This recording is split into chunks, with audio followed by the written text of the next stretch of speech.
Donald Trump और प्रधानमंत्री नरेंद्र मोदी की सोमवार को हुई फोन कॉल ने ग्लोबल मार्केट्स में हलचल मचा दी। अब भारत और अमेरिका के बीच एक ऐतिहासिक ट्रेड डील पर सहमति बन गई है।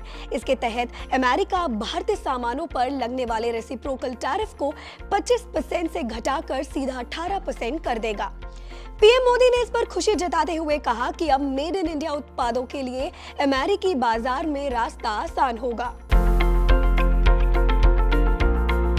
ये खबर इसलिए अहम है क्योंकि एक वक्त पर भारत अमेरिका की टैरिफ लिस्ट में सबसे ज्यादा शुल्क देने वाला देश बन गया था। पहले भारत पर 50% तक शुल्क लगाए जाने की बात थी, जिसमें रशिया से कच्चा तेल खरीदने के कारण पेनल्टी लगाया गया 25% शुल्क भी शामिल था। लेकिन अब हालात बदल चुके हैं। दक्षिण एशिया में भारत अब पाकिस्तान और बांग्लादेश जैसे देशों के मुकाबले काफी बेहतर स्थिति में आ गया है। अगर डेटा पर नजर डालें तो ट्रंप की नई लिस्ट में पाकिस्तान पर 19% और बांग्लादेश पर 20% टैरिफ है, जबकि भारत अब महज 18% टैरिफ के साथ इनसे आगे निकल गया है।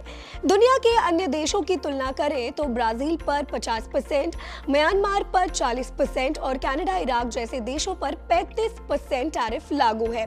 वियतनाम और श्रीलंका जैसे देश भी 20% की श्रेणी में हैं। साफ है कि भारत को अमेरिका ने एक स्पेशल पार्टनर का दर्जा दिया है। एक्सपर्ट्स का मानना है कि इस टैरिफ कट से भारतीय एक्सपोर्टर्स को ग्लोबल मार्केट में प्राइस एडवांटेज मिलेगा। अक्टूबर 2025 से रुकी हुई बातचीत अब रंग ला रही है और बायलैटरल ट्रेड का पहला फेज अब फाइनल होता दिख रहा है। भारत के लिए ये डील सिर्फ नंबर्स का खेल नहीं, बल्कि चीन के विकल्प के तौर पर अपनी ग्लोबल मैन्युफैक्चरिंग इमेज को मजबूत करने का मौका है। आने वाले समय में ये 18% टैरिफ भारत के एक्सपोर्ट वॉल्यूम को रिकॉर्ड ऊंचाई पर ले जा सकता है।